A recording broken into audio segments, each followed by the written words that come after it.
Welcome to ప్రజా television news bulletin. ముందుగా headlines. Medaram చిలకలగట్టు వద్ద సమ్మక్కకు గౌరవ వందనం తెలుపుతూ గాలిలో కాల్పులు జరిపిన Mulugu SP Sudheer Ramnath Kekan.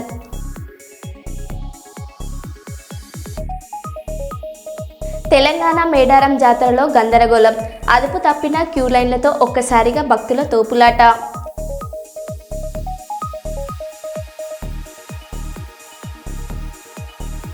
Visakha GVMC council హాల్లో రగడ.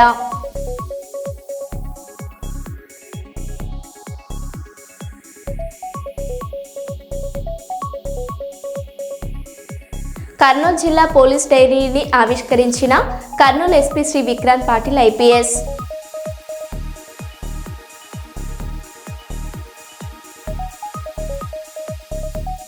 కర్నూలు జిల్లా అదోని పట్టణంలోని ఎమ్మిగనూరు భీమా సర్కిల్లో సిగ్నల్స్ను ప్రారంభించిన MLA doctor Parthasarathi.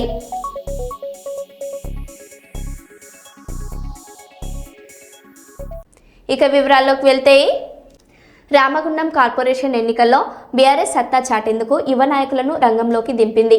57వ division BRS అభ్యర్థిగా బురుగు వంశీకృష్ణ శుక్రవారం నామినేషన్ దాఖలు చేశారు. ఈ మేరకు వందల మందితో నామినేషన్కు భారీ ర్యాలీ చేపట్టారు. ఈ సందర్భంగా వంశీకృష్ణ మాట్లాడుతూ పేదల సంక్షేమం, డివిజన్ అభివృద్ధి, కార్పొరేషన్పై బీఆర్ఎస్ మేయర్ గెలిపే లక్ష్యంగా పనిచేస్తున్నామని పేర్కొన్నారు. కేసీఆర్, కేటీ రామన్న, కుప్పుల ఈశ్వరన్న, రాష్ట్ర నాయకులు వ్యాళ్ల హరీష్ రెడ్డి, కోరకంటి చందర్ గార్ల నాయకత్వంలో రామగుండం కార్పొరేషన్లో మేయర్గా బీఆర్ఎస్ జెండా ఎగురవేసేందుకు మెజార్టీ బీఆర్ఎస్ అభ్యర్థులు గెలుపుకు ప్రజలు దీవించాలని కోరారు.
57వ డివిజన్ కార్పొరేట్ అభ్యర్థిగా బురుగు కృష్ణ అనే నేను ఈరోజు నామినేషన్ వేయడానికి వెళ్తున్నాను.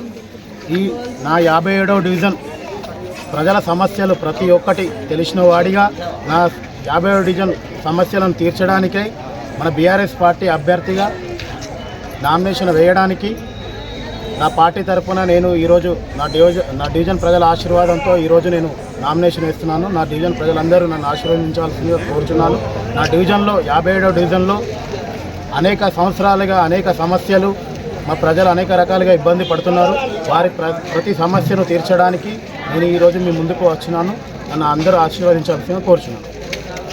కేసీఆర్ గారి నాయకత్వం, కేసీఆర్ గారి నాయకత్వం, కేటీ రామన్న గారి నాయకత్వం, జై కేసీఆర్, జై కేసీఆర్. శ్రీ వెంకటేశ్వర స్వామిని అడ్డు పెట్టుకుని చంద్రబాబు, డిప్యూటీ సీఎం పవన్ కళ్యాణ్, నారా లోకేష్ దుష్ప్రచారం చేశారని వైఎస్ఆర్సీపీ నంద్యాల జిల్లా అధ్యక్షులు పాణ్యం మాజీ ఎమ్మెల్యే కాటసాని రాంభూపాల్ రెడ్డి గారు మండిపడ్డారు.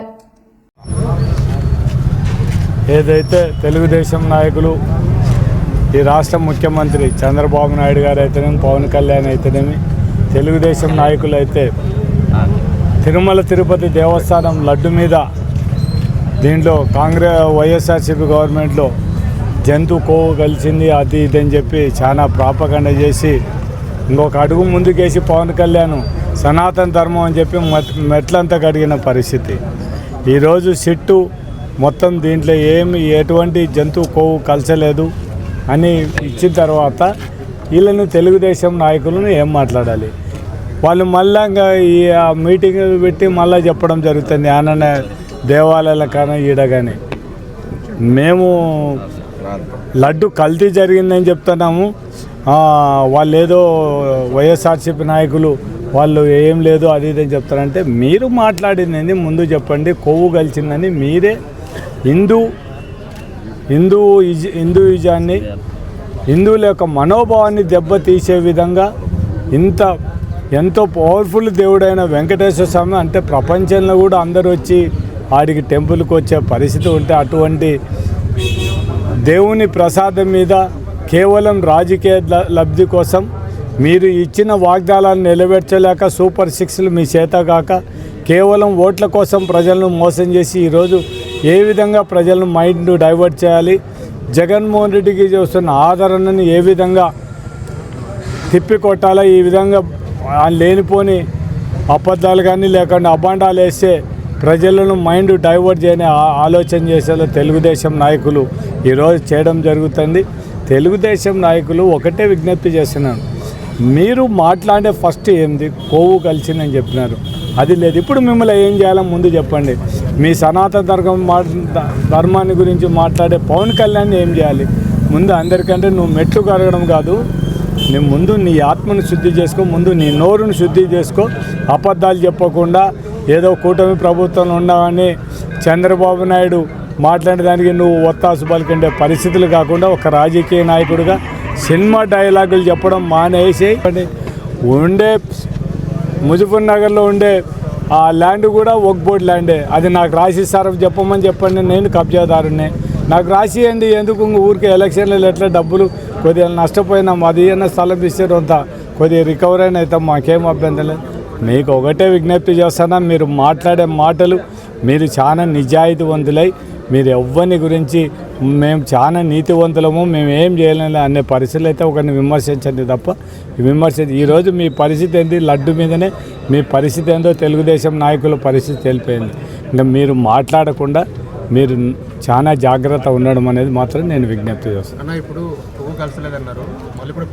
ఇప్పుడు నేను బోర్డు మెంబర్గా నాకు తెలుసు, కంపల్సరీగా కింద స్టార్ట్ అయితే తిరుపతి నుంచి స్టార్ట్ అయితే పైకి వచ్చేంత వరకు కూడా ఖచ్చితంగా టెస్టింగ్ ఉంటుంది. ఎక్కడ అంత ఈజీగా శాంపిల్స్ తీసుకొని ఇక్కడ ఒక్కటేసాట కాదు, కింది నుంచి శాంపిల్ తీసుకొని ఆడ చూస్తారు, మళ్ళీ పైనకి వచ్చిన తర్వాత మళ్ళీ ల్యాబ్లో టెస్ట్ చేసి అన్ని తర్వాతనే మొత్తం పోతుంది. ఇప్పుడు ఒకటి ఎవరికి తెలియదు, ఒకటే ఆవుల దాన విషయంలో మనం పూర్వకాలం ఉండే మేపుకు దీనికి ఇప్పుడు ఉండే దానాకు డిఫరెన్స్ వస్తుంది. మనం ఇథనాల్ ఫ్యాక్టరీ నుంచి మొత్తం అదంతా తీసుకొని వస్తున్నాం. అది మామూలుగా మనం పాలలో ఇప్పుడు కూడా మనం ఎవరైనా మన ఆవు పాలు తీసుకొని వస్తే ఆ పాలు బాగా స్మెల్ వస్తున్నాయి. అది కావాలంటే ఎవరైనా చూడండి. దానివల్ల దానా మీద కూడా ఒకసారి ట్రీట్మెంట్ మనం మామూలుగా ఒట్టి మేత పెట్టి మామూలుగా గడ్డి మేసే ఆవుల పరిస్థితి, ఇట్లా మనం అడిషనల్గా దానా పెట్టే ఆవుల పరిస్థితి డిఫరెన్స్. అది వాళ్ళు తెలుసుకోలేకుండా మాట్లాడితే మాత్రం అన్యాయము.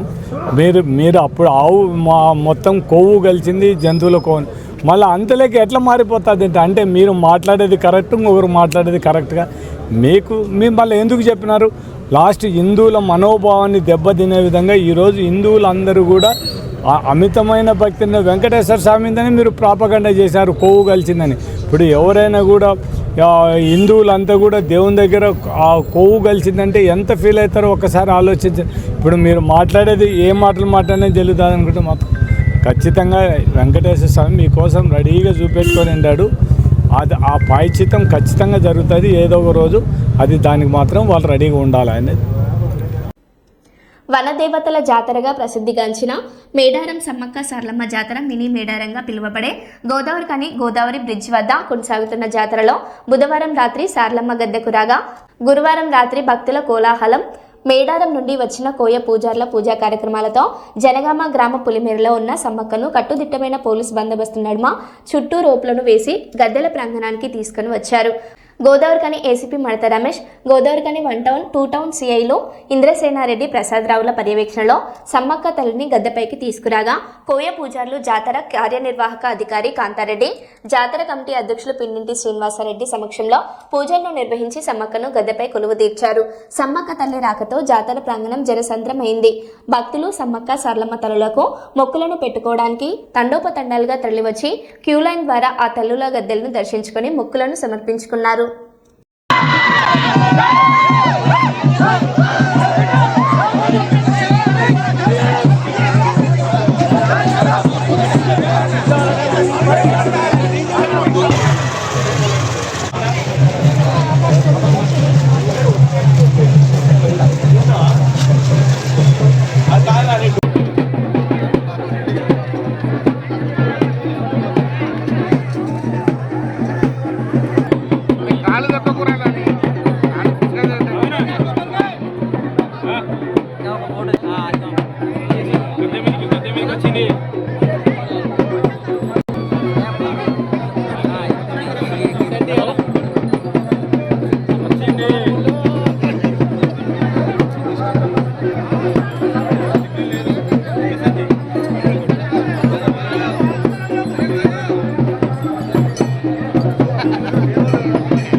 Thank you.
వైసీపీ నేతలతో వైఎస్ జగన్ సమావేశం. భీమవరం అసెంబ్లీ నియోజకవర్గ వైసీపీ స్థానిక సంస్థల ప్రజాప్రతినిధులు, నాయకులు, కార్యకర్తలతో మాజీ సీఎం సమావేశం.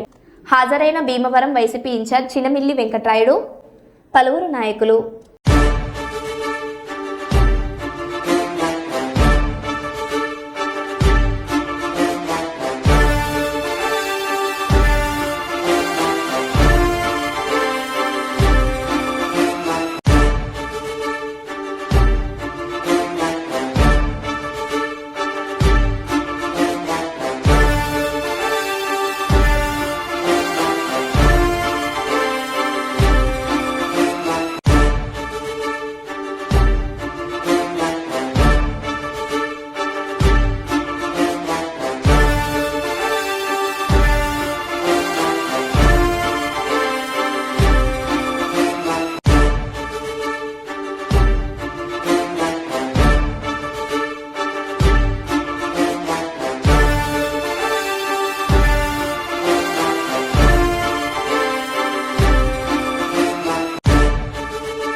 కర్నూలు జిల్లా అదోని పట్టణంలోని ఎమ్మిగనూరు సర్కిల్ మరియు భీమా సర్కిల్ వద్ద నూతనంగా ఏర్పాటు చేసిన ట్రాఫిక్ సిగ్నల్స్ ను ఎమ్మెల్యే డాక్టర్ పార్థసారథి అధికారికంగా ప్రారంభించారు.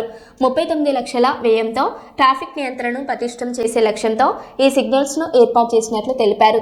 రేపటి నుంచి సిగ్నల్స్ పూర్తి స్థాయిలో అమల్లోకి రానుండగా ఉల్లంఘనలకు డిజిటల్ కెమెరాల ద్వారా చలనాలు విధించినట్లు అధికారులు వెల్లడించారు. వాహనదారులు ట్రాఫిక్ నిబంధనలు పాటించాలని పోలీసులు సూచించారు. ఈ కార్యక్రమంలో మున్సిపల్, పోలీస్ అధికారులు, ప్రజాప్రతినిధులు పాల్గొన్నారు.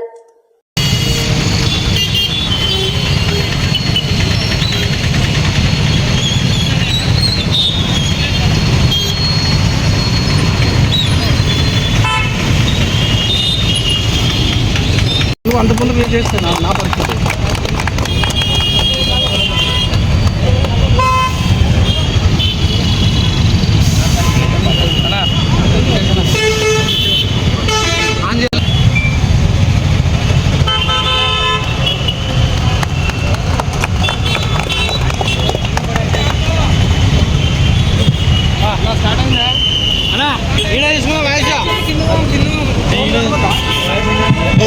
ఇక్కడే తీసుకుంటా ఫ్రీ ఉండదు అది ఇట్లా వెనకరమ్మా.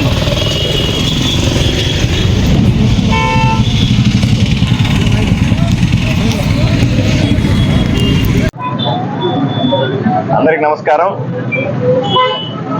ఈరోజు ఆదోనిలో మరొక అడుగు ముందుకేస్తూ అభివృద్ధిలో భాగంగా ట్రాఫిక్ సిగ్నల్స్ ని 39 లక్షల రూపాయల ఖర్చుతో ఏర్పాటు చేయడం అనేది. 2 జంక్షన్లు, ఒకటి కంట్రోల్ రూమ్ కు సంబంధించినటువంటి జంక్షన్, ఒకటి రెండవది భీమా సర్కిల్ లో ఉన్నటువంటి జంక్షన్. ఈ 2 జంక్షన్ లో అత్యాధునిక సిగ్నల్ లైట్స్ ఏర్పాటు చేస్తూ ట్రాఫిక్ ని కంట్రోల్ చేయాలనే ఉద్దేశంతో, ఎందుకంటే మనకు తెలుసు టౌన్ లో ట్రాఫిక్ శాతం బాగా పెరిగింది.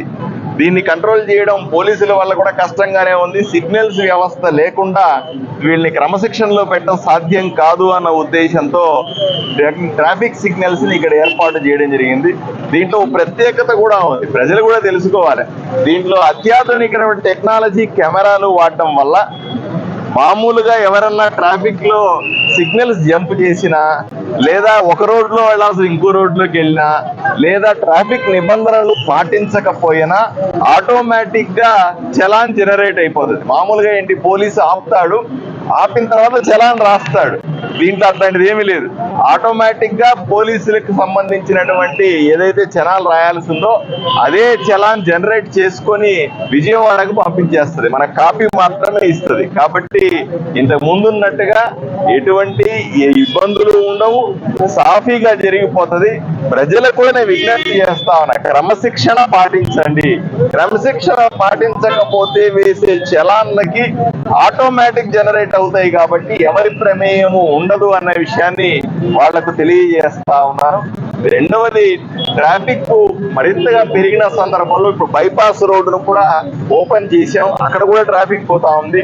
టౌన్ లో రావాల్సిన పెద్ద వెహికల్ డైవర్ట్ అవుతా ఉన్నాయి. అయినప్పటికీ కూడా రోడ్డును వెడల్పు చేయడానికి అవసరమైనటువంటి మాస్టర్ ప్లాన్ అమలు మీద పూర్తి స్థాయి దృష్టి పెట్టాం. వీలైనంత తొందరగా మాస్టర్ ప్లాన్ ఇచ్చినటువంటి డిజైన్లు పూర్తయితే దాని రోడ్లని వెడల్పు చేసే కార్యక్రమాన్ని కూడా రాబోయే 2-3 నెలల్లో మొదలు పెడతామని మీకు తెలియజేస్తా ఉన్నా. రోడ్లు వెడల్పు లేవు, సిగ్నల్స్ ఏమి పెట్టారు అంటే ప్రజలు చాలా మంది ఆరోపణ చేస్తున్నారు. రోడ్లు వెడల్పు అయితేనే దీనికి పూర్తి స్థాయి వినియోగం కూడా ఉంటుంది. ఎందుకంటే రోడ్లు వెడల్పు చేయాలంటే 2 ప్రధాన సమస్యలు. ఒకటి, ఈ కట్టడాలన్నిటి మెయిన్ రోడ్డు మీద ఉన్నటువంటి శాశ్వత భవనాలన్నింటికి కూడా కొంత డ్యామేజ్ జరుగుతుంది. వీళ్ళని కన్విన్స్ చేయాల్సి పిల్లల మీద ప్రజలకు అవగాహన కల్పించి కూడా ఏర్పాటు చేస్తే ప్రజలు చాలా సమస్యలు ఎదుర్కొంటున్నారు. అనవసరంగా ఇబ్బందులు పడతారు కదా, పోలీసులు కూడా వాళ్ళకి ఎటువంటి అవగాహన కల్పించకపోవడం వల్ల ఇప్పటికే పోలీసు రకరకాల మార్గాల ద్వారా అవగాహన కల్పించే ప్రయత్నం చేస్తారు. దానికోసం ప్రత్యేకమైన కార్యక్రమాలు కూడా చేపడతా ఉన్నారు. అవసరమైతే మీ అందరి సహకారంతో, మీడియా, సోషల్ మీడియా, పత్రికల సాయంతో మరింత ప్రజల్లో చైతన్యం తీసుకురావడానికి ప్రయత్నం చేస్తాం. డ్యామేజ్ అయిన వల్ల పెద్ద పెద్ద వాహనాలను ఆదంలో వచ్చి ట్రాఫిక్ ఇబ్బంది జరుగుతూ ఉంటారు. ఫస్ట్ అది పూర్తి చేయాలని ప్రజలు డిమాండ్ చేస్తున్నారు. అది ఆల్రెడీ టెండర్లు కూడా పూర్తి అయినాయి. పని మాత్రం మొదలు పెట్టాల్సింది. వీలైన తొందరగా పని మొదలు పెట్టి రాబోయే 6 నెలల్లో ఆ రోడ్డు పూర్తి చేసే ప్రయత్నం చేస్తాను.